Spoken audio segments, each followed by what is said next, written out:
காட்டலையில் பேசுவோம் நிகழ்ச்சிக்குள் செல்ல இருக்கின்றோம். பேசுவோம். இந்த நாளில் பிறந்த ஒரு புரட்சியாளன் பற்றி பேசிக்கொள்ளலாமா?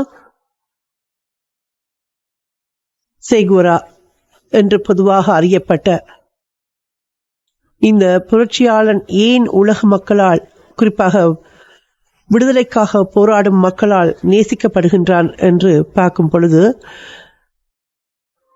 ஒடுக்கப்படும் மக்களுக்காக குரல் கொடுத்த அவருடைய பயணம் தன் தேச மக்களுக்காக மட்டுமல்லாமல் ஒடுக்கப்படும் மக்கள் எங்கெல்லாம் இருக்கின்றார்களோ அவர்களுக்காக குரல் கொடுத்த அந்த புரட்சியின் பக்கங்கள் ஒரு உயர்ந்த இடத்தில் அவரை வைத்து பார்க்கிறார்கள் உலக புரட்சியாளர்கள்.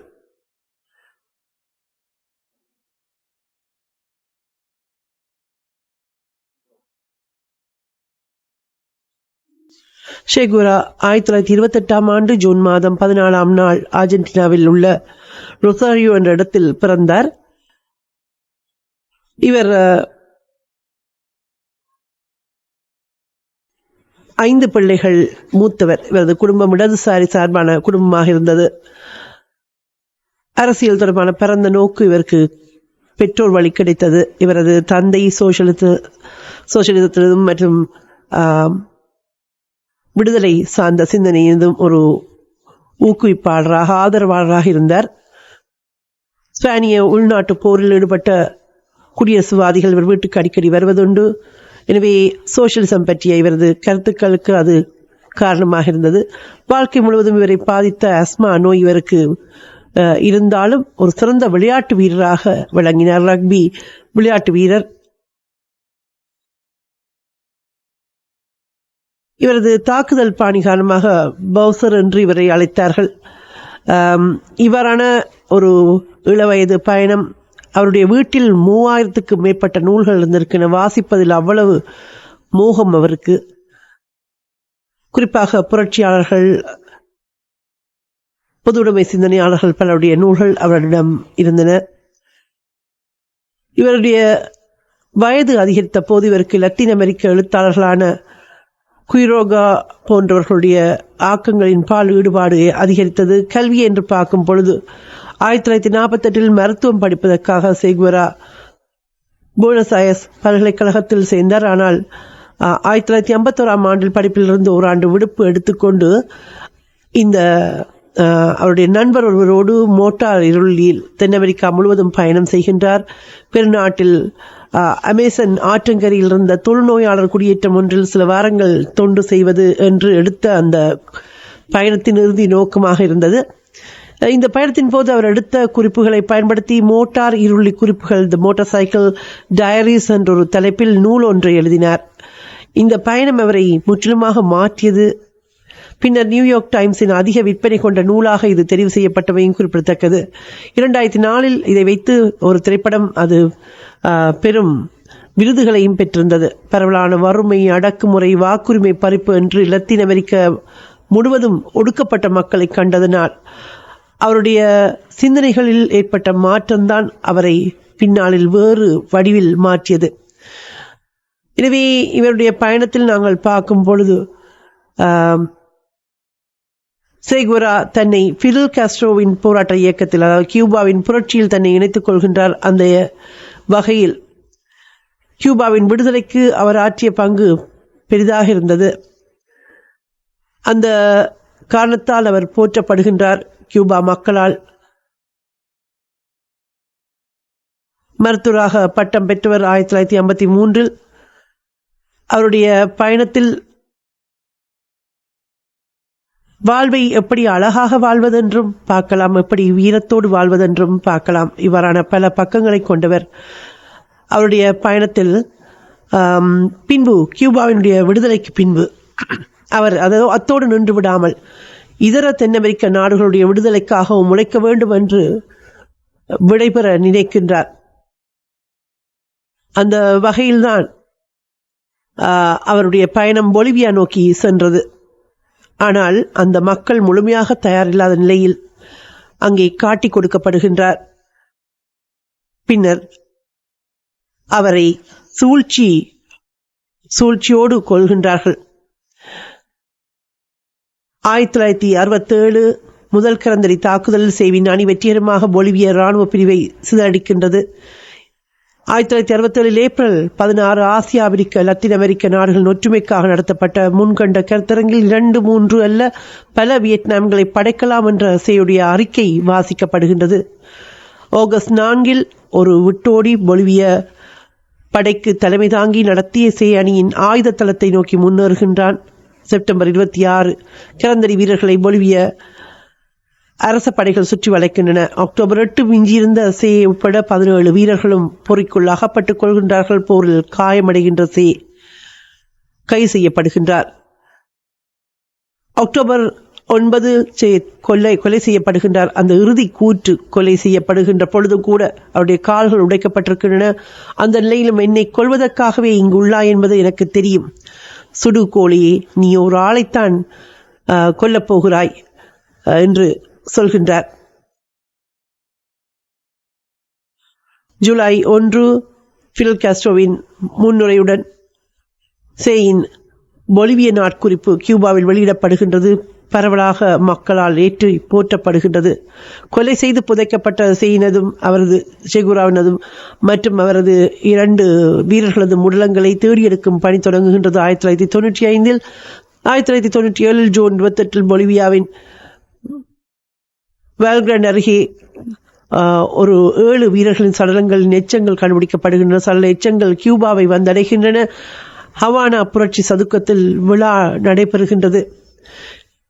சேகுராவின் சடல எச்சங்கள் சாண்டா கிளாராவுக்கு மாற்றப்படுகின்றன. அக்டோபர் 14 அந்த மண்ணில் பிறக்காவிட்டாலும் அந்த மக்களால் போற்றப்படுகின்றவராக சேகுரா இருப்பதன் காரணம் ஒடுக்கப்படும் மக்களுக்கு குரல் கொடுத்த அந்த தீரம். அந்த நினைவுகளை மீட்ட வண்ணம் பேசுவோம் நிகழ்ச்சி உங்களுக்காக கதவு திறக்கின்றது. இங்கே நீங்கள் வந்து உங்கள் கருத்துக்கள் எதுவானாலும் வந்து எடுத்து வரலாம். பல்வேறு விடயங்களை பேசுவதற்கு உங்களுக்கும் இருக்கும். சமூகம், அரசியல் மட்டுமல்லாமல் நட்சத்திர விழா பற்றிய விடயங்கள் கூட பேசிக்கொள்ளலாம்.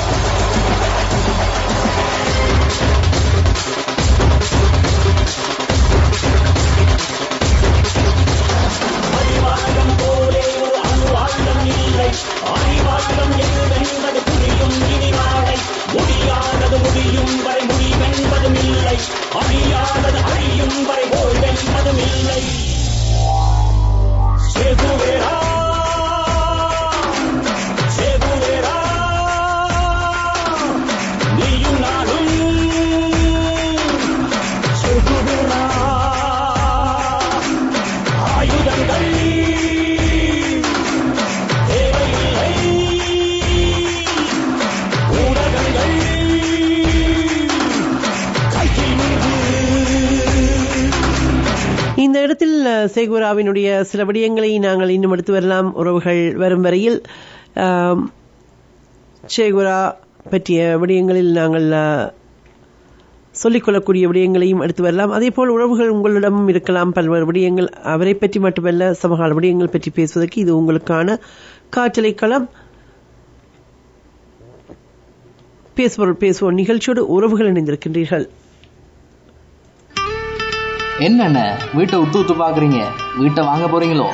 வீட்டை விட வீட்டை சுத்தி அடைச்சிருக்கிற வேலியும் முன்னுக்கு இருக்கிற மாடர்ன் டிரைவேயும் இந்த புல்லு வெட்டி இருக்கிற அழகும் இருக்கே, அது எல்லாம் நம்ம பெட்டிகளோட கைவேண்டாம். கூப்பிடுங்க MS landscaping service. MS landscaping fence and shade, வேலி அடைத்தல் மற்றும் புல்லு போடுதல்களில் 10 ஆண்டுகளுக்கு மேற்பட்ட அனுபவம் உள்ளவர்கள். முன்பணம் பெறாமலேயே உங்கள் வேலையை முடித்து தரப்படும். அழையுங்கள் MS landscaping 416 569 1497. MS landscaping service. South Asian super market மார்க்கம்பாய் தமிழ் மக்களின் தாயக சுவைக்கு பெருவிருந்தாய் எல்லா பொருட்களையும் கொண்ட தனி பெரும் மளிகை சாம்ராஜ்யம் சவுத் ஏசியன் சூப்பர் மார்க்கெட். விரும்பியதை தெரிந்தும் வேண்டியதை விரும்பியும் வாங்கிட இலங்கை இந்திய மளிகை பொருட்கள், இறைச்சி மற்றும் மீன் வகைகள், மரக்கறிகள், பழ வகைகள், பூஜை பொருட்கள், DVDக்கள் அத்தனையும் நிறைந்து கிடக்கின்றன. South Asian super market, Markham and major மேக்கன்சியல், 9909 மார்க்கம் ரோட், யூனிட் 11 மற்றும் 12 மார்க்கம் என்னும் முகவரியில் புதுப்பொலிவுடன் பிரம்மாண்டமாக south Asian super market. South Asian super market. விவரங்கள் விவரங்களுக்கு அழையுங்கள் 9052019809. மார்க்கம் நகரில் மளிகை கன்றோர் மாளிகை, சவுத் ஏசியன் சூப்பர் மார்க்கெட். இன்றைய நாள் சேகுவரா பிறந்த நாள் என்று சொல்லியிருந்தோம். அர்ஜென்டினாவை பிறப்பிடமாக கொண்ட சோசியலிச புரட்சியாளர், மருத்துவர், மார்க்சியவாதி, அரசியல்வாதி, கியூபா மற்றும் பல நாடுகள், கொங்கோ உட்பட பல நாடுகளின் புரட்சிகளில் பங்கு பெற்றிய ஒரு போராளி. அவர் எழுதிய சில கடிதங்களை பார்க்கலாம். அந்த வகையில் அவர் நாடு விடுதலை அடைந்த பின்பு கியூபாவில் அவருக்கு பெரிய ஒரு மதிப்பு கொடுக்கப்படுகிறது, அரசியல் அங்கீகாரம் கொடுக்கப்படுகின்றது. அவற்றையெல்லாம் அவருக்கு மகிழ்ச்சியை கொடுக்கவில்லை. தான் தொடர்ந்தும் போராட வேண்டும் என்று நினைக்கின்றார். எனவே ஒரு கடிதம் எழுதி வைக்கின்றார். கியூபா புரட்சியின் எனக்கு அளிக்கப்பட்டிருந்த கடமைகளை நிறைவேற்றிவிட்டேன் என நினைக்கின்றேன். நான் உங்களிடமிருந்தும் தோழர்களிடமிருந்தும் என்னுடையவர்கள் ஆகிவிட்ட மக்களிடமிருந்தும் விடை பெறுகின்றேன் என்ற கடிதத்தை எழுதிவிட்டு ஃபிடல் காஸ்ட்ரோவுக்கு, அவருடைய அன்பு தோழனுக்கு ஒரு கடிதம் எழுதுகின்றார். வேறொரு வானத்தின் கீழே என்னுடைய கடைசி நேரம் இருக்குமானால் அப்போதும் இந்த மக்களையும், அதாவது கியூபா மக்களையும், முக்கியமாக உங்களையும் நினைத்துக் கொள்வேன். நீங்கள் எனக்கு கற்றுக் கொடுத்ததற்கும் நீங்களே முன்னுதாரணமாய் விளங்கியதற்கும் நன்றி. என்னுடைய செயல்களின் விளைவுகளால் உங்களுக்கு உண்மையாக இருப்பேன் என்று ஒரு கடிதம் எழுதுகின்றார். அவர் எழுதுகின்றார், எனது முழுமையான புரட்சிகரமான உணர்ச்சி வேகத்துடன் உங்களை ஆற தழுவிக்கொள்கின்றேன் என்று. இன்னும் ஒரு கடிதத்தில் பார்க்கின்றோம், பெற்றோர்களுக்கு அவர் எழுதிய கடிதத்தில் புரட்சியாளர்கள் எவ்வாறெல்லாம் சிந்திக்கின்றார்கள் என்பதை இந்த எழுத்துக்கள் ஊடாக நாங்கள் அறிகின்றோம். கேடியத்தை கைகளில் ஏந்திக் கொண்டு பயணத்தை ஆரம்பிக்கின்றேன். 10 ஆண்டுகளுக்கு முன்பும் இதே போல விடைபெற்று ஒரு கடிதத்தை எழுதியிருந்தேன். அதில் நான் ஒரு சிறந்த படைவீரனாகவும் சிறந்த மருத்துவராகவும் இல்லாமல் இருந்ததற்காக வருத்தப்பட்டிருந்தேன். இன்று நான் அவ்வளவு மோசமான படைவீரன் அல்ல. தன்னடக்கமான ஒரு வரி. ஆனால் உண்மையில் அவரை இன்றும் உலக மக்கள் போற்றுகின்றார்கள். இன்னொரு கடிதத்தில் எழுதுகின்றார், தங்களை விடுவித்துக் கொள்ளும் பொருட்டு போராடும் மக்களுக்கு ஆயுதம் தாங்கிய போராட்டம் மட்டுமே தீர்வு என்று நம்புகின்றேன். அதன்படியே நடக்கின்றேன். பலர் என்னை சாகசக்காரனாக அழைக்கலாம். ஒரு வித்தியாசம், தன்னுடைய நம்பிக்கைகளை உண்மையென்று காட்ட தன்னையே பணியம் வைக்கின்ற சாகசக்காரன் தான் நான். நொய்ந்து போன என் கால்களையும் ஓய்ந்து போன எனது நுரையீரல்களையும் மன வலிமையால் ஒரு கலைஞனின் நுட்பத்தோடு சரி செய்து வைத்திருக்கின்றேன். இதெல்லாம் அந்த கடிதங்களிலிருந்து பெறப்பட்ட முத்துக்கள். 20ஆம் நூற்றாண்டின் இந்த சிறிய போராளியை அவ்வப்போது நினைத்துக் கொள்ளுங்கள். பெற்றோருக்கு எழுதிய கடிதங்களிலிருந்து பெறப்பட்ட முத்துக்கள். என் அன்பு தாய் தந்தையே, உங்களுக்கு கீழ்ப்படியாத இந்த தருதலை பிள்ளையின் தழுவலை ஏற்றுக்கொள்ளுங்கள்.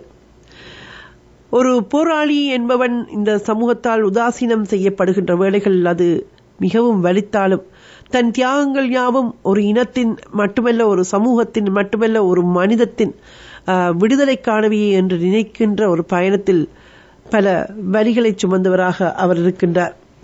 இந்த வகையில் சேகுவரா எழுதிய இன்னும் ஒரு கடிதம், தன் மனைவிக்கான கடிதத்தில் எழுதுகின்றார், தைரியமாக இரு. ஒருவேளை யுத்தத்தில் நான் இறந்து போனால் எனது குழந்தைகள் பெரியவர்களாகி எனது கடமையை தொடர்ந்து செய்வார்கள் என்று நம்புகின்றேன்.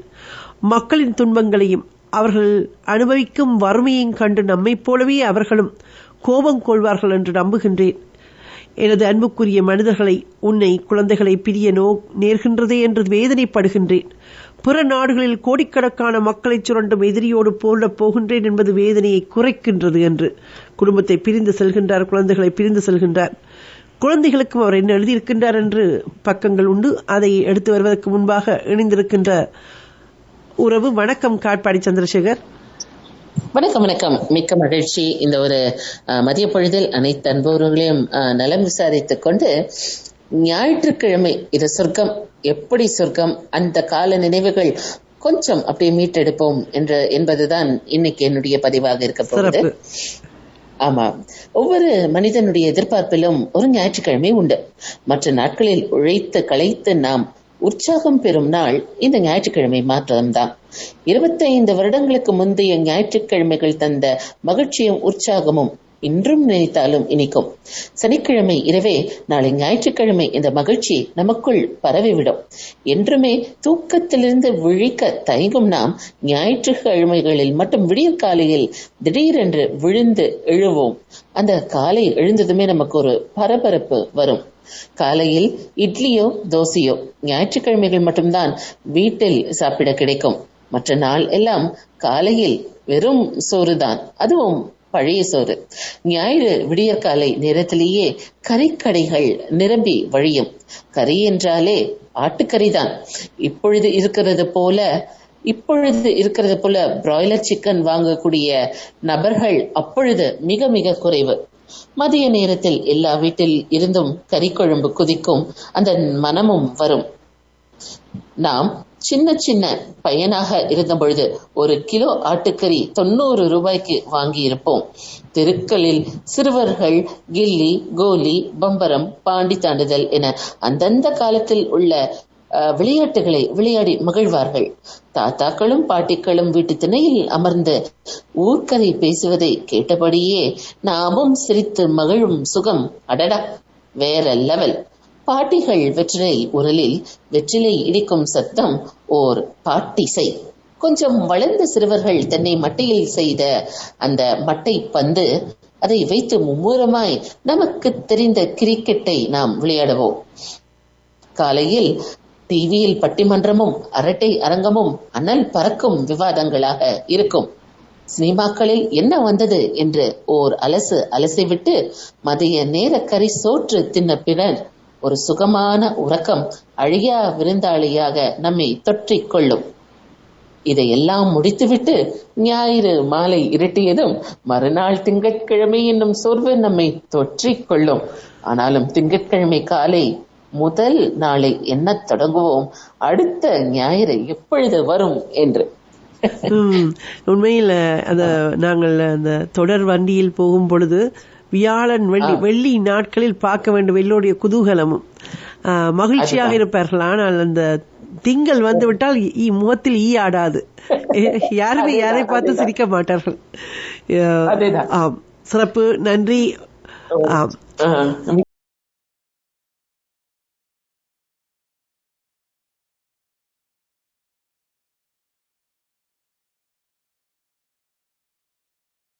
பேசுவோம் நிகழ்ச்சியில் உறவுகள் அணிந்திருக்கின்றீர்கள். வணக்கம். வணக்கம். வணக்கம். வணக்கம் சிவா. வணக்கம். சொல்லுங்க. இல்ல, இன்று எல்லோரும் சுரக்கம் இறுதி வேளையில் வருவார்களோ என்று பயமாக இருக்கிறது. ஆனால் நீண்ட நேரம், அதனால் தான் நான் சேகூரா விடயத்தை எடுத்து வந்து கொண்டிருந்தேன். சரி, எல்லோரும் இப்பொழுதுதான் நினைக்கிறார்கள். நேரங்கள் கிடைப்பதில்லை. சரி சரி. சமூக வலைதளத்துல ஒரு பதிவை பார்த்து கொண்டிருக்கிறேன். உண்மையில அந்த ஒரு முதியவர் காசை போட்டு உழக்கிறதும் அல்லது அந்த ஏதோ செய்யற விடயங்கள் எல்லாம் பெரிய வயலாக்கப்பட்டு கொண்டிருக்கிறார். உண்மையில அந்த இதுக்கு பின்புலமாக சில வேற வேலைகள் எல்லாம் நடைபெற்றுக் கொண்டிருக்குமோன்ற இருக்கு. ஏனென்றா அப்படித்தான் அறிந்தேன். இலங்கை சட்டப்படி உண்மையில காசப்பட அவங்க சட்டம் எங்களுக்கு செல்லுபடியாக இருந்தாலும் அதே இந்த சட்டப்படி ஏதாவது ஒரு சின்ன சிக்கல் தமிழன் செய்தாலும் அதை பிடிச்சி அவனை கொண்டு உள்ள போட்டு சித்திரவதை செய்யறதான் அவை அந்த நிலப்பாடா இருக்கு. இந்த வகையில அவை அந்த காசை போட்டு மிதிச்சாலோ அல்ல அதை கலங்கப்படுத்தினா ஏதாவது செய்தா தண்டனை. அப்ப அந்த தண்டனை எல்லாம் இல்லாமல் விட்டுட்டு இருக்கிறோம் என்றால் அப்ப இப்படியானாக்கள் அவர்களுக்கு சார்பானவர்களை தான் விட்டுட்டு இருப்பார்கள். ஏனென்றால் நாங்கள் இதுல சொல்ல வரைகளை இந்த கடந்த காலங்கள்ல இதே உண்மையில எங்களுக்கு தெரியல, நாங்கள் பார்த்ததும் இல்லை. அப்ப இப்ப புதுசா நிறைய அங்க எல்லாம் முளைச்சிருக்கிறோம். ஆனா அந்த மக்கள் அந்த வறுமையை பயன்படுத்தினோம். மற்றது என்ன ஒரு பிரச்சனை என்னென்றால் இப்ப அவர்கள் அந்த பெரிய அடுப்புல அந்த மக்களை அந்த மலைய மக்களை எல்லாம் கூட்டி வந்தா அங்கதான் அந்த உதவிகளை செய்கின்றார்கள். ஆனா வடக்கு கிழக்குல இருக்கிற மக்கள் தான் அந்த உதவியை பெற்றுக்கொள்வதாக கூறி உண்மையில சில மக்களை அங்கே இருந்து கூட்டி கொண்டு வருவதாகவும் அறிந்திருக்கின்றோம். இப்ப இப்படியான இதுகளுக்குள்ள எல்லாம் நாங்கள் அவதானமாகவும் விழிப்பாகவும் இருக்கணும். ஏனென்றா உண்மையில சொந்த கால சொந்த பலத்துல நிக்கேக்குலதான் அதிண்ட பெருமதி தனியாக இருக்கும். இவர்கள் உண்மையில இப்படியே செய்து ஒரு அரசியல் லாபத்தை தேடிக்கொண்டுதான் செல்வார்கள். அதுவும் அடையாளம் தெரியாதவர்களை இன்னும் நாங்கள் நம்பி பயணிக்கின்றது என்பது. அடையாளம் தெரிந்தவர்களை கூட எவ்வளவோ விமர்சனங்கள், அது அரசியல்வாதிகளாகட்டும் அல்லது பொது சேவை செய்பவர்களாகட்டும், இப்ப அவர்கள் அடையாளம் தெரிந்தவர்களையே நாங்கள் விமர்சனம் செய்து கொண்டிருக்க, அடையாளம் தெரியாதவர்கள் அதுக்குள்ள எவ்வளவு செய்து கொண்டிருக்கிறார்கள். அதுவும் அந்த ஒரு பெரிய ஒரு பிரபலியமாக அந்த நிகழ்வுகளை ஒரு பொது இடங்களில் எல்லாம் செய்து கொண்டிருக்கிறார்கள். இதுகள் எல்லாம் கவனிக்கப்பட வேணும், கவனிக்கப்பட்டு தேவையற்ற விடயங்கள் களையப்பட வேணும். மற்ற இன்றைக்கு ஒரு விடிய காலையில நேர்வண்ணான நிகழ்ச்சி கேட்கிறாங்க, கூடுதலாக நேர்வண்ணான நிகழ்ச்சி கேட்கிறேன்னா இன்றைக்கு அவர் சொல்லிக்கல ஒரு கருத்து ஒன்று சொன்னார். அவர் அது அவற்ற கருத்து, இது எந்த கருத்து, அவற்ற பாணியில அவர் சொல்றார், நான் எந்த இதுல சொல்றேன். கருணாவை முரளி தான் கருணாண்டு அந்த பழைய பேரை சொல்லி கூப்பிடுறத கூட அதை அவமானமாக நினைக்கிற அந்த அடிப்படையில் அவர் சொன்னார். உண்மையில கருணாவை கருணாண்டு அந்த பேர்ல வச்சு கதை கேட்கலதான் எங்களுக்கு துரோகிகளை அல்லது எங்களுக்கு எதிரானவர்களை அந்த பேரு அந்த காலகட்டத்தில் எப்படி இருந்தார்களோ அந்த பேர்ல வச்சு நாங்கள் அதை அவர்களை உச்சரிக்கும் பொழுதுதான் எங்களுக்கு இருக்கிற அந்த வெறித்தனம் இன்னும் தொடர்ந்து கொண்டிருக்கும், அல்லது எங்களோட எதிர்ப்பு, அல்லது நாங்கள் அவர்களை எதிர்த்து கொண்டிருக்கிறோம், அல்லது அவர்கள் எங்களுக்கு துரோகம் அழைக்கப்படுறோம். இதை நாங்கள் அவர்களுக்கு வேற பேரை நாங்கள் உண்மை அவற்றை சொந்த பேர் அதுவாக இருக்கட்டும், ஆனால் இந்த பேர்ல கேட்கலதான் எங்களுக்கு அந்த வீடு நாங்கள் எத்தனை பேர் எவ்வளவு இழந்தோம் என்றது எங்களுக்கு நினைவு ஞாபகப்படுத்தி கொண்டிருக்கும். இது நேர்வனாவை குற்றம் சொல்வதற்காக இல்லை, இது இந்த மனதில் எழுந்த ஒரு விடயமாக கூறுகின்றேன். அதாவது இந்த மீம்ஸ் என்று சொல்வார்கள் தானே, அந்த வகையில் பல இடங்களில் சொல்லியே பழகி கரு நாய் என்றெல்லாம் சொல்வாங்க. நாயெல்லாம் நன்றி உள்ள மிருகம், அது வேறு. இப்பொழுது சொல்கின்ற பொழுது ஒரு விடயத்தை நீங்கள் சொன்னது போல எட்டப்பன் என்று சொன்னால் எட்டப்பன், காக்கை வன்னியன் என்று சொல்லி கருணா என்ற பெயரும் பதிந்து விட்டது மக்களுக்குள். ஒரு இரண்டகத்தினுடைய தொடர்ச்சியாக காக்கை வன்னியன், எட்டப்பன் என்ற அந்த வரிசையில் இவர்கள் இந்த பெயரும் மக்களுக்குள் வரலாறாக பதிந்தது உண்மை, அது மாற்ற முடியாது. ஆனால் ஒரு இயக்கத்துக்குள் புனிதமாக பயணிக்கின்ற ஒருவருக்கு புனிதமாக பயணித்த காலங்கள் வைத்த பெயரை அவர் பின்னாளில் அதை இரண்டகத்துக்கு பயன்படுத்திய பின்பு அவர் அதுக்கு தகுதி இல்லாதவர் என்ற விடயத்தை தான் நான் நினைக்கின்றேன். நான் அந்த நிகழ்ச்சி கேட்கவில்லை, அதைத்தான். ஆனால் நீங்க சொல்வது போல் பெயர் பதிந்து விட்டது. என்னுடைய பாணியில் நான் அப்படித்தான் நான் நினைத்துக் கொண்டிருக்கிறேன். உண்மையில இந்த என்ன பொறுத்தவரையில ஒரு எல்லாருக்கும் அறிவிப்பாளர் எல்லாருக்கும் ஒரு வேண்டுகோள் விடுக்கிறேன். நான் இந்த இளைய தலைமுறை எங்கட கலாச்சாரங்கள் பண்பாடுகளை கொண்டு போகணும். உண்மையில நாங்கள் பொருளாதார ரீதியாக அடிபட்டு அல்லது பொருளாதாரத்தை தேடி ஓடிக்கொண்டிருப்பவர்களாகத்தான் நாங்கள் தொடர்ச்சியா இருப்போம். ஆனா எங்கட இளைய தலைமுறை அடுத்த தலைமுறை அப்படி இல்லை, அவர்கள் சொந்த காலில் சொந்த பலத்துல நிக்க போன்றாரு. இப்ப நாங்கள் அவர்களுக்கு இள வயதிலேயே சிறு வயதிலேயே நாங்கள் இந்த விடயங்களுக்கு தாயம் சேர்ந்த அந்த விடயங்களுக்கு கொண்டு முடிந்த அளவு அதுக்கு உண்மையில அந்த களமுனைகள் இருக்கின்றன. அதாலதான் நான் உங்களுக்கு கேட்கின்றன சில முறைகளை தாய பாடல்களை விடுமுறை நாட்களிலும் கொண்டு வாருங்கள், சில நடைமுறை சிக்கல்கள் அல்லது நேர இன்மைகள் எல்லாம் கனடிய தமிழ் வானொலியில் இருந்தாலும் அப்படியான விடயங்களை கொண்டு வரைகளை அந்த சிறுவர்களுக்கு நாங்கள் அந்த களத்தையும் திறந்து விடலாம் நேரம் கிடைக்கின்ற நேரங்கள். ஏன்னா விடுமுறை நாட்களில் நிற்பார்கள், ஆனால் மற்ற நாட்கள்ல கொஞ்சம் வகுப்பறைகள் அது செல்லக்கூடிய நேரங்கள் அவர்களுக்கு படிப்பு அதிகமாக இருக்கும்.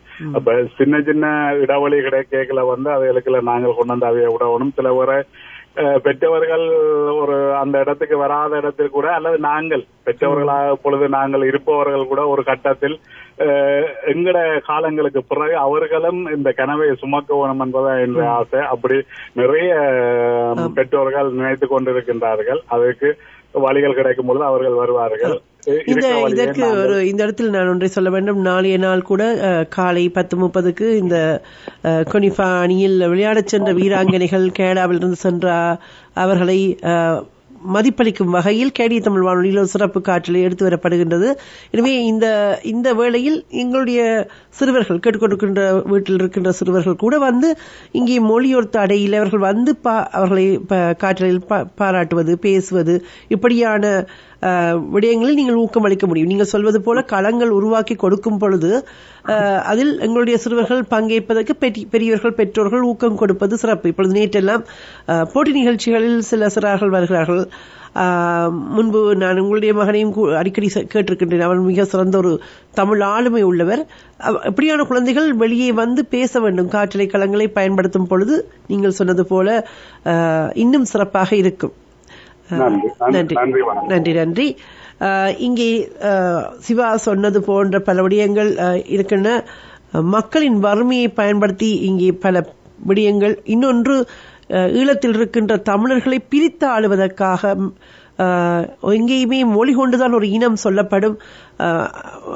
இவர்கள் மலையக தமிழர்கள், இவர்கள் வடக்கு தமிழர்கள் அல்லது தெற்கு தமிழர்கள் என்றெல்லாம் பேசுவதற்கு இடமில்லாமல் மொழியால் ஒன்றுபட்ட மொழி குடும்பத்தினர் நாங்கள் என்ற உறுதியோடு பயணிக்க வேண்டும். இது மட்டுமில்லாமல் எப்பொருள் யார் வைக்க பின்னும் அப்பொருள் மெய்ப்பொருள் காண்பது அறிவு என்ற தெளிவு எங்களுக்கு ஐயன் வள்ளுவன் கூறிய தெளிவு இருக்க வேண்டும். இப்பொழுதெல்லாம் நிறைய நாடகங்கள் நடக்கின்றன. பணம் என்ற ஒரு விடயம், ஒரு சடப்பொருள், அதை வைத்து பித்தலாட்டங்கள் நடைபெறுகின்ற பொழுது நாங்கள் விழிப்பாக இருக்க வேண்டும்.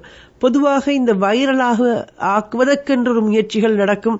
அதிலும் ஒரு அரசியல் இருக்கும், அதிலும் ஒரு மக்களை மடைமாற்றும் செயல்பாடுகள் இருக்கும். அதில் நாங்கள் தெளிவாக பயணிப்போம். சிவா சொன்ன விடயங்கள் பேசா பொருளாக இருக்கலாம், அது நிச்சயமாக உற்று நோக்கப்பட வேண்டும் என்ற விடயத்தில் கவனமாக இருப்போம்.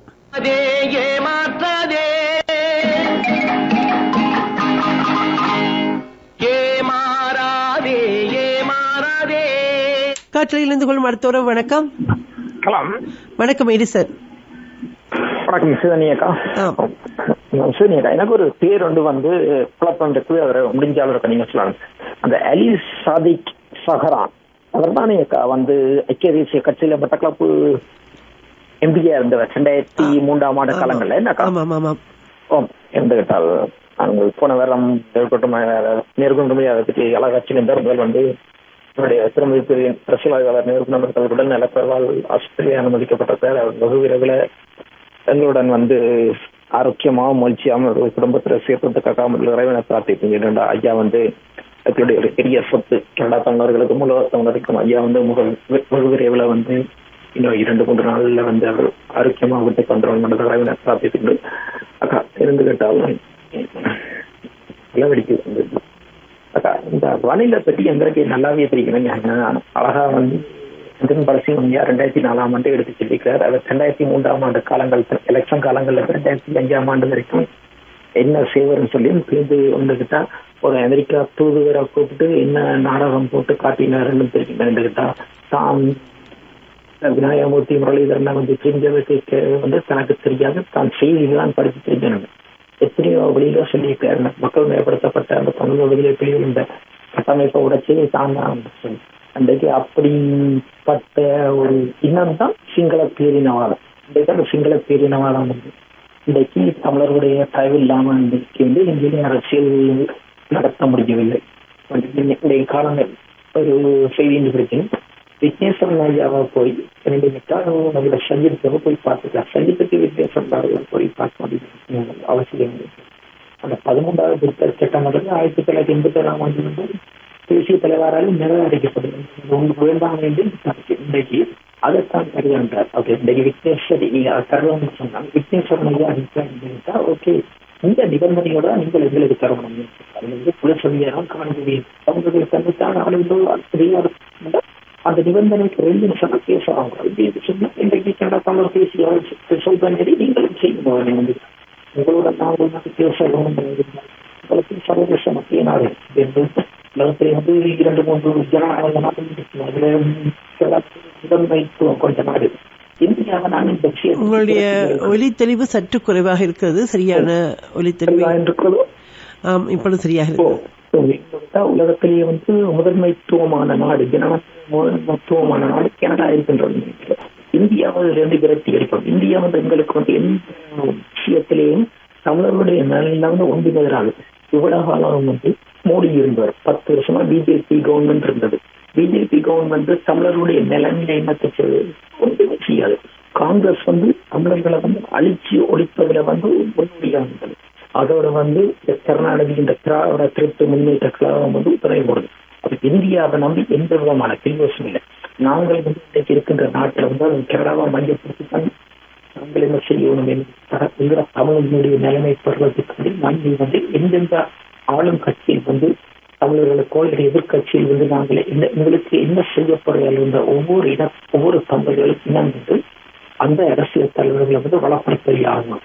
அப்படி இல்லை என்று சொன்னால் இனியும் வந்து நாங்கள் சிங்களத்திட்ட 75 வருடம் விலை போனம் ஆகி எங்களை ஏமாற்றினாலும் இந்த தமிழர் தாயத்தில் உள்ள ஒவ்வொரு அரசியல் கட்சிகளும் இன்னும் வந்து சிங்களத்திட்ட ஏமாந்து கொண்டு போறார்களாம்.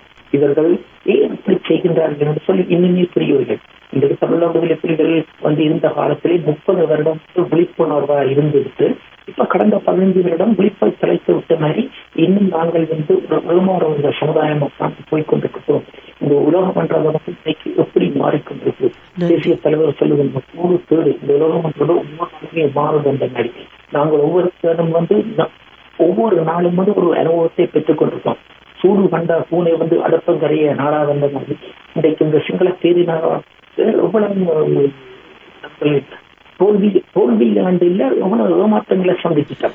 இவ்வளவு ஏமாற்றத்தை சந்தித்தப்ப எந்த விதமான ஒரு நிபந்தனை இல்லாம சிங்கள தேதினால வந்து எங்களுக்கு நிகழ்வு தர்றோம்னு சொன்னா அவர்களை நம்பி நாங்க பின்னுக்கு போகலாமா என்று கூறிக்கொண்டு நன்றி. நன்றி. ஆமாம், நீங்க சொன்னதுல இருந்து ஒரு விடயம், அதாவது பாடங்கள் நெருப்பு தொட்டால் சுடும் என்று சொன்னால் புரிந்து கொள்ள வேண்டும், இல்லையேல் கற்றுணர்ந்த பாடங்களின் அடிப்படையிலேனும் நாங்கள் தெரிந்து கொள்ள வேண்டும். அதைத்தான் எங்களுக்கு தமிழீழ தேசிய தலைமை வழிகாட்டியாக இருந்து காட்டி கொடுத்திருக்கின்றது என்ற விடயத்தில் நாங்கள் ஒரு பெரும் போராட்டம், ஒரு இன விடுதலைக்கான அனைத்து வழியிலும் போராடிய ஒரு இனமாக எழுந்து நிற்கின்ற ஒரு இனம். இதற்கு மேலும் நாங்கள் நம்பி ஏமாந்து எங்களை பகடைக்காய்களாக ஆக்கித்தான் நாங்கள் கற்றுக்கொள்ளப் போகிறோமா, அல்லது இன்னும் எங்களை நாங்கள் பரீட்சைகளுக்குள் உள்ளாக்கி நாங்கள் ஏமாந்து போகிறோமா என்ற விடயங்களில் மக்கள் தெளிவாக இருக்க வேண்டும். இணைந்திருக்கின்ற அடுத்த உறவு, வணக்கம். வணக்கம் சோதனை. வணக்கம் ரதிதேவி.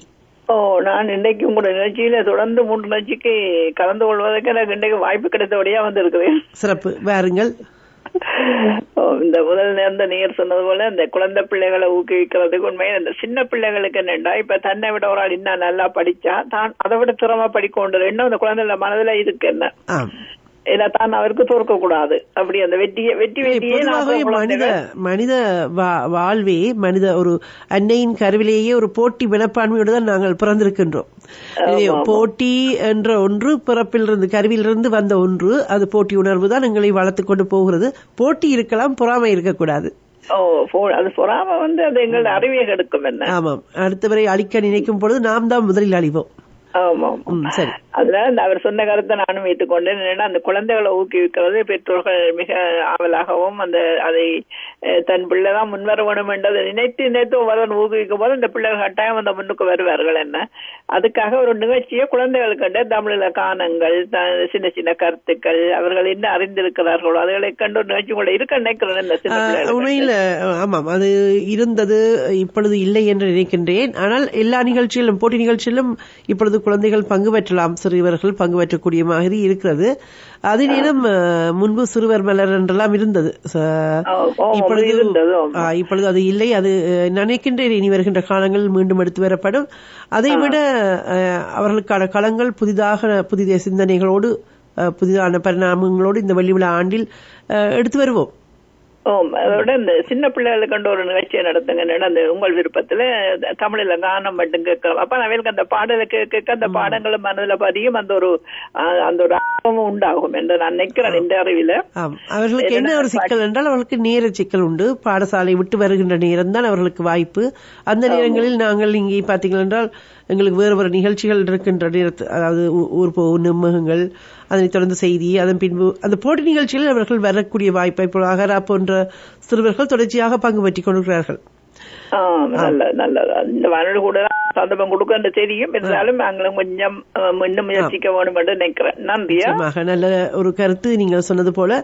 ஆம், எந்த ஒரு கலையும் எந்த ஒரு ஆற்றலும் எம்மோடு முடிந்துவிட்டால் அது வளர்ச்சி அல்ல, அதை அடுத்த சந்ததிக்கும் எடுத்துச் செல்வதுதான் ஒவ்வொரு தனி மனிதனதும் கடமை, ஒவ்வொரு இனத்தினதும் கடமை, ஒவ்வொரு சமூகத்தினதும் கடமை, ஒரு தேசத்தினது கடமை கூட. எனவே அந்த வகையில் அந்த வளர்ச்சி நோக்கிய பாதையில் நிச்சயமாக கடிய தமிழ் வானொலி தொடர்ந்தும் பயணிக்கும். உறவுகள் பேசுகின்ற பேசுவோம் நிகழ்ச்சியில் உறவுகள் இணைந்திருக்கின்றீர்கள். இங்கே ஒரு விடயம் சொல்லப்பட்டது, இந்த தாயகத்தில் நடக்கின்ற அநீதி பற்றிய விடயம்.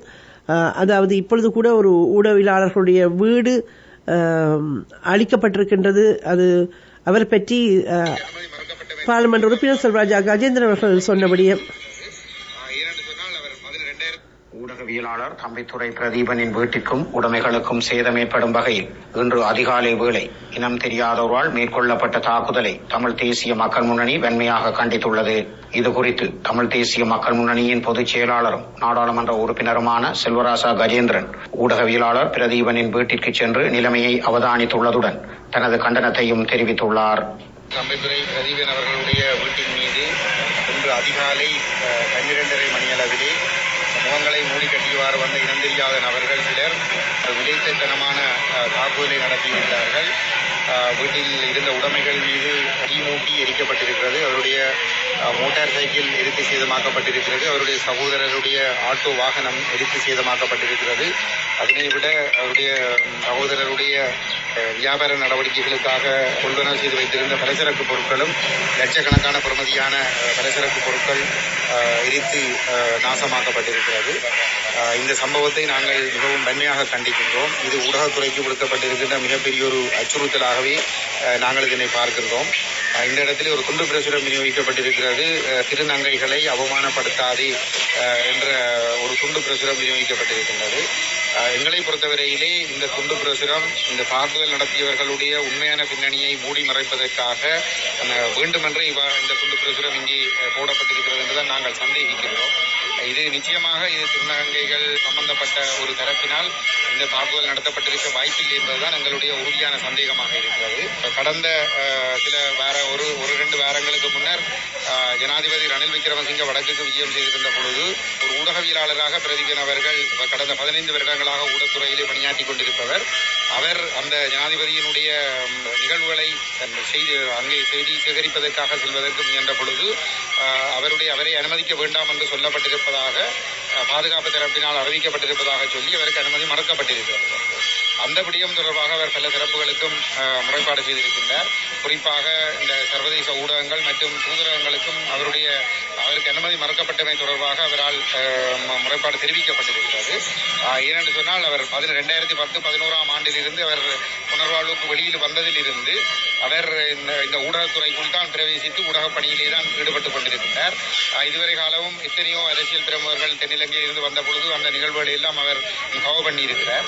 அவ்வாறு இருக்கிற பொழுது திடீரென்று தனக்கான அந்த அனுமதி மறக்கப்பட்டமையானது தன்னுடைய அடிப்படை உரிமைகளை மீறுவதாகவும் வேண்டுமென்றே தன்னை அவமானப்படுத்துகின்ற நோக்கத்தோடு மேற்கொள்ளப்பட்டிருப்பதாகவும் மற்றும் தன்னுடைய தொழிலை சுதந்திரமாக செய்ய முடியாத ஒரு நெருக்கடி நிலைக்குள் தான் தள்ளப்பட்டிருப்பதாகவும் மிகப்பெரிய ஒரு மன உளைச்சலுக்குள்ள நிலைமையிலே அவரால் அந்த முறைப்பாடுகள் தெரிவிக்கப்பட்டிருக்கிறது. இது தொடர்பாக ஒரு சில ஊடகங்களிலும் செய்திகள் வந்திருக்கிறது. அவ்வாறு அனுமதிக்கப்படவில்லை என்பது தொடர்பாக வெளிவந்த செய்திகள் தொடர்பாக பிரதீபனிடம் உளவு பிரிவினரால் விசாரணைகளும் மேற்கொள்ளப்பட்டிருக்கிறது. இந்த பின்னணியில் வைத்து பார்க்கிற பொழுது இவ்வாறான ஒரு செய்தியை வெளியிட்டமைக்காக அல்லது இவ்வாறான அனுமதி மறுக்கப்பட்டமை தொடர்பாக அவர் தூதரகங்களுக்கோ அல்லது இந்த சர்வதேச ஊடகங்களுக்கோ தகவல் தெரியப்படுத்தியமைக்காக ஒரு அச்சுறுத்துகின்ற நோக்கத்தோடு இந்த தாக்குதல் நடைபெற்றிருக்கலாம் என்கின்ற ஒரு சந்தேகம் தான் இருக்கிறது. இது அரச புலனாய்வு பிரிவுக்கு தெரியாமல் இந்த தாக்குதல் நடந்திருப்பதற்கான வாய்ப்புகள் இல்லை. இதற்கு முழு பொறுப்பையும் அரச புலனாய்வு பிரிவினர் ஏற்க வேண்டும். இது ஊடக சுதந்திரத்திற்கு விடுக்கப்பட்டிருக்கிற மிகப்பெரிய ஒரு அச்சுறுத்தல். முன்னாள் போராளிகளுக்கு இந்த மண்ணிலே வேலை வாய்ப்பு பெறுவதற்கோ அல்லது சுதந்திரமாக அவர்கள் தாங்கள் விரும்புகிற ஒரு தொழில் செய்வதற்கோ முடியாத ஒரு நிலைமை 15 ஆண்டுகளின் பின்னர் இன்றும் நீடித்துக் கொண்டிருப்பதைத்தான் காட்டுகிறது. எனவே இது பாராளுமன்ற உறுப்பினர் செல்வராஜா கஜேந்திரன் அவர்கள் ஊடகவியலாளர் பிரதீபனுடைய வீடு தாக்கப்பட்டதை வைத்து அந்த சம்பவத்தை வைத்து உடைமைகள் தீ வைத்து எரிக்கப்பட்ட அந்த கொடும் வன்முறையை கண்டித்து இதற்கு பின்னால் அரசுதான் பின்னணியில் இருக்கின்றது என்ற விடயத்தை சொல்லியிருக்கின்றார். உண்மையில் அச்சுவேலி பத்தமேனி காளிகோவில் பகுதியில் உள்ள ஊடகவியலாளர் தம்பித்துரை பிரதீபனுடைய வீட்டின் மீது வியாழக்கிழமை அதிகாலை 12:15 மணியளவில் 2 உந்துருளியில் வந்த 5 பேர் கொண்ட வன்முறை கும்பல் தாக்குதல் நடத்தியிருக்கின்றது. இதில் பார்க்கும் பொழுது இதன் போது வீட்டுக்கு வெளியே இருந்த இந்த உந்துருளி மற்றும் முச்சக்கர வண்டி உள்ளிட்ட வாகனங்கள் மற்றும் சொத்துக்கள் ஆயுதங்களால் தாக்கப்பட்டதோடு வன்மத்தோடு தீ வைத்து கொளுத்தப்பட்டதை பார்க்கக்கூடியதாக இருக்கின்றது. இவர் அரசை கண்டித்து பல விடயங்களை சுட்டிக்காட்டியிருக்கின்றார், அரச பயங்கரவாதங்களை. அதனால் அவர் இது வஞ்சிக்கப்பட்டிருக்கின்றார் என்றுதான் இப்பொழுது பலரும் கூறியிருக்கின்றார்கள். இத்தகைய விடயங்கள் தொடர்ச்சியாக எங்கள் மண்ணில் நடக்கின்ற 4-5 நபருக்கு ஒருவராக இராணுவம் குவிக்கப்பட்ட ஒரு இடத்தில் அரச படைகள் குவிக்கப்பட்டு பொதுமக்களுக்கு இயல்பு வாழ்வு வாழ முடியாத சூழலில் இருக்கின்ற எங்களுடைய மண் இன்று அடிமைப்பட்ட ஒரு தேசமாக இருக்கின்ற நிலையில் இந்த பாதுகாப்பை கொடுக்க முடியாதவர்களாக இருக்கின்ற படையினர் பின்பு எதற்கு எங்கள் மண்ணில் என்ற கேள்வியை நாங்கள் அழுத்தி கேட்க வேண்டியவர்களாக இருக்கின்றோம். எங்கள் நிலம் எமக்கு வேண்டும் என்று நாங்கள் கேட்க வேண்டும். அங்கொன்று இங்கொன்றா நடக்கின்ற அநீதிகளை பார்த்து கொண்டிருப்பதனால்தான் இத்தனை அநீதிகள் தொடர்ந்த வண்ணம் இருக்கின்றன. முள்ளிவாய்க்காலோடு முடிந்துவிடவில்லை, இன்னும் தொடர்கின்றது இனப்படுகொலையின் கூறுகள் என்ற விடயத்தை பொதுமக்கள் ஏற்றுக்கொள்ள வேண்டும். தமிழ் மக்கள் எங்களுக்குள் நாங்கள் உணர்ந்து கொள்ள வேண்டும். இந்த வேளையில் யார் யாரையோ தலைவர் என்றும் யார் யாரையோ நாங்கள் தலைமை என்றும் நினைத்துக் கொண்டிருப்பதை கடந்து எங்களுக்கான இனத்துக்கான விடியல் நோக்கி நாங்கள் பயணிக்க வேண்டும் என்ற விடயத்தில் நாங்கள் தெளிவாக சிந்திப்போம். இந்த வேளையில் ஒற்றை ஆட்சியை ஏற்றுக்கொள்வதும் உள்ளக விசாரணைகளுக்குள் எங்களை உட்படுத்துவதும் நடந்த இனப்படுகொலைகளுக்கு பரிகார நீதியை சர்வதேச மட்டத்தில் நாங்கள் எடுத்துச் செல்லாமல் எங்களுக்கான நீதிக்காக போராடும் அந்த போராட்டத்தை மடைமாற்றும் செயல்களை செய்ய முனைகின்ற அரசியல் கபட நாடகங்கள் தமிழர்களே சிக்கிக் கொள்கின்றார்கள் என்ற விடயங்களிலும் கவனமாக நாங்கள் இருக்க வேண்டும்.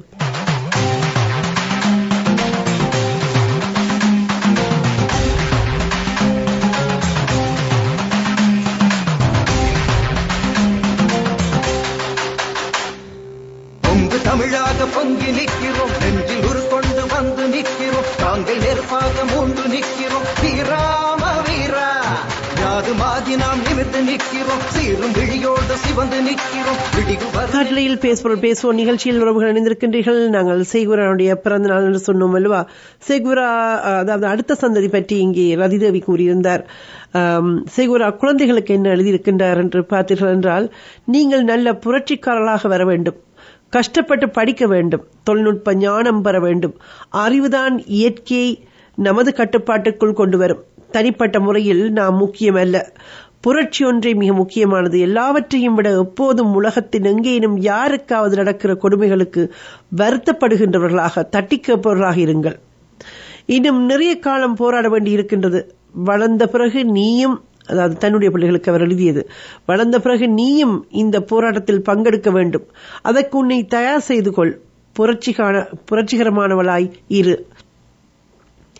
உன்னுடைய வயதில் நிறைய படிப்பதும் நியாயங்களை ஆதரிப்பதும் அவைகள்தான் என்று சேகுரா தன்னுடைய மூத்த மகள் ஹில்டிடாவுக்கு எழுதிய கடிதத்திலிருந்து.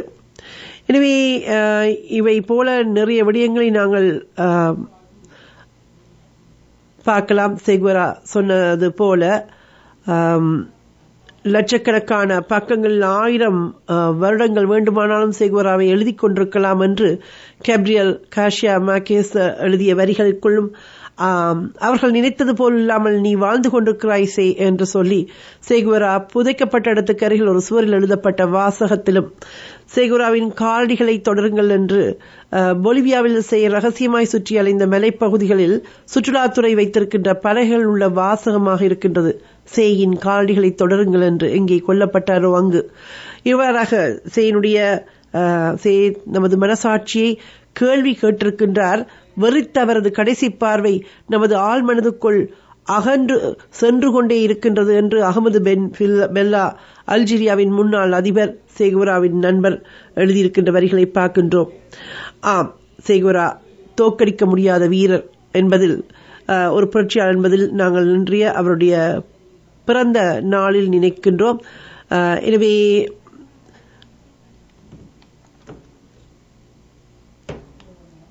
ஒடுக்கப்படும் மக்களுக்காக குரல் கொடுக்கின்றவர்களே உண்மையான மனிதர்கள் என்று பார்க்க வேண்டும். எனவே இந்த அரசியல் தலைவர்கள், இலங்கையின் அரசு எவ்வாறெல்லாம் சிந்திக்கின்றது என்று ஆண்டன் பாலசிங்கம் அவர்கள் எங்களுடைய ராஜபறவை மதியுரைஞர் என்ன சொன்னார் 2005 நவம்பர் 27.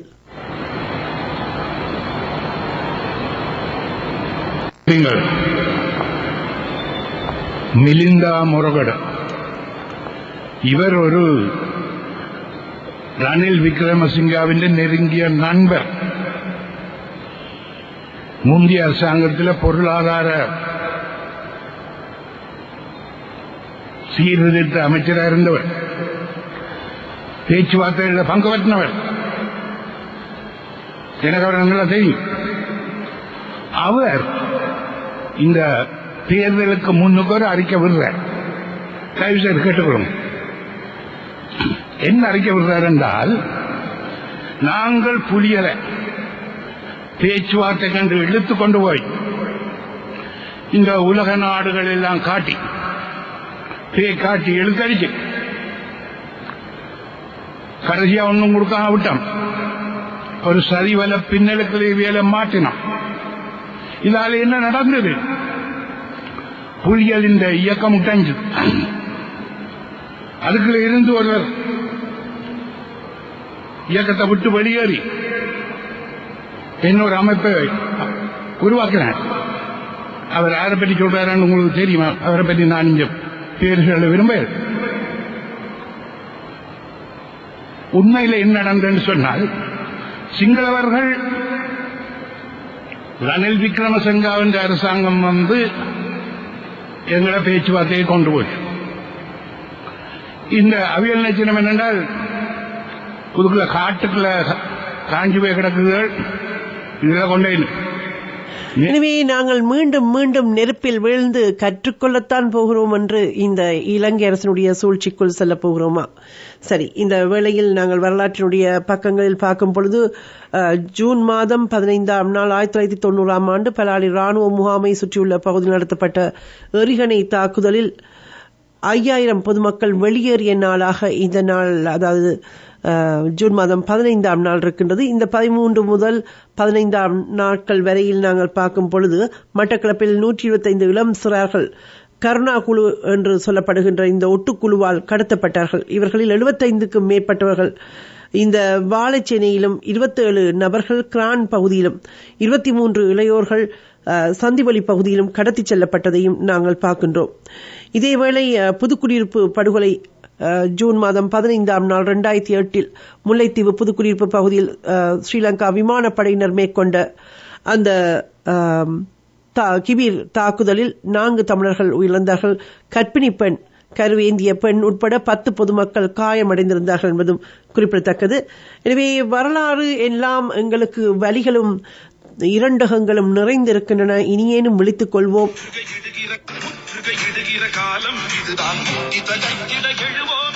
எழுக என்று எழுகின்ற தமிழினம் புலம்பெயர்ந்த நாடுகளில் எழுச்சி கொள்கின்ற காலங்கள். அந்த வகையில் நாங்கள் பார்க்கின்ற பொழுது பெல்ஜியம் நாட்டில் உரிமைக்காக எழு தமிழா என்ற ஒன்று கூடலுக்கு இளையோர் அழைப்பு விடுத்திருக்கின்றார்கள். தமிழின் அழைப்புக்கு நீதி கேட்டு ஆக்கிரமிக்கப்பட்டிருக்கின்ற தமிழம் விடுதலை அடையும் வரை உரிமைக்காக எழு தமிழா என்ற அந்த ஒன்று கூடல்